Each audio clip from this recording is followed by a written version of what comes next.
सच का विगुल, खबरें सच्चाई के साथ, देखते रहिए। पार्लियामेंट चुनाव की बात करें तो दूसरा जो फेज है वो लगभग खत्म हो गया है। तमाम राज्यों के अंदर दूसरे फेज के अंदर अच्छी खासी जो है वोटर्स ने जो है पोलिंग करी है। अगर महाराष्ट्र की बात करें तो महाराष्ट्र के अंदर भी जो चुनाव दूसरे फेज का था वो संपन्न हो चुका है। और हालांकि बात करें आज सुप्रीम कोर्ट की, तो सुप्रीम कोर्ट ने आज एक ऐतिहासिक फैसला दिया वीवीपैट और ईवीएम मशीन को लेके कि 100% जो है वो काउंटिंग नहीं होगी, जिसको लेके एक नांदेड़ में घटना सामने आई है।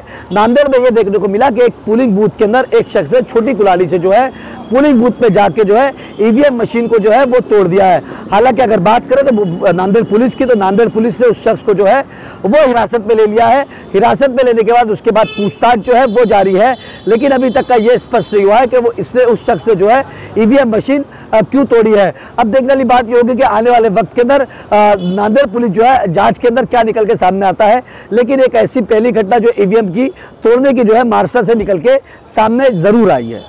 लोकसभा मतदारसंघातील रामतीर्थ पोलिंग स्टेशन आहे, देगलूर विधानसभा अंतर्गत येतं। त्या ठिकाणी एका व्यक्तीने ईव्हीएम व्हीव्हीपॅट मशीन डॅमेज करण्याचा प्रयत्न केला। या प्रयत्नामध्ये बॅलेट युनिटला क्षती झालेली आहे आणि व्हीव्हीपॅटचा वरचा भाग थोडा क्षतिग्रस्त झालेला आहे। मात्र कंट्रोल युनिट सेफ आहे आणि व्हीव्हीपॅटच्या ज्या चिट्स असतात स्लिप्स त्या सुद्धा सेफ आहेत। आपण त्या ठिकाणी तातडीने प्रोटोकॉलनुसार मशीन चेंज करून त्या ठिकाणी मतदान जे आहे ते पुन्हा आता रिझ्यूम झालेलं आहे। त्याचं आपण वेबकास्टिंगद्वारे या ठिकाणी पूर्ण वेळ आढावा सुद्धा घेत आहोत। याविषयी पोलिसांनी संबंधिताला ताब्यात घेतलेला आहे।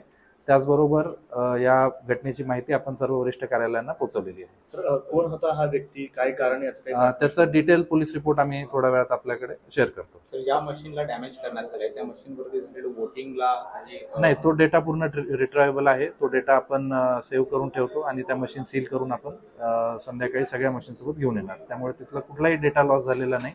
मतदान प्रक्रिया ही सुरळीत सुरू आहे। कुठल्याही अफवेवर किंवा गैरसमजावर आपण रुपये कोणी विश्वास ठेवू नका। सर, नांदेड जिल्ह्यातल्या वेगवेगळ्या भागामध्ये ठिकाणी काही तांत्रिक अडचणी सकाळपासून आलेल्या आहेत का, किंवा काही मशीन रिप्लेसमेंटची आपण आवश्यक? निश्चितपणे असे प्रकार आहेत। काही ठिकाणी बीयू, काही ठिकाणी कंट्रोल युनिट आणि व्हीव्हीपॅट हे जर त्या आपल्या पद्धतीनुसार चालत नसतील तर आपण रिप्लेस करतो आणि आयोगाचा त्यासाठी एक ठरवलेल्या मार्गदर्शक सूचना आहे, त्याप्रमाणे आपण रिप्लेस करून आयोगाला त्याचा सगळा अहवाल पाठवलेला आहे। थँक्यू।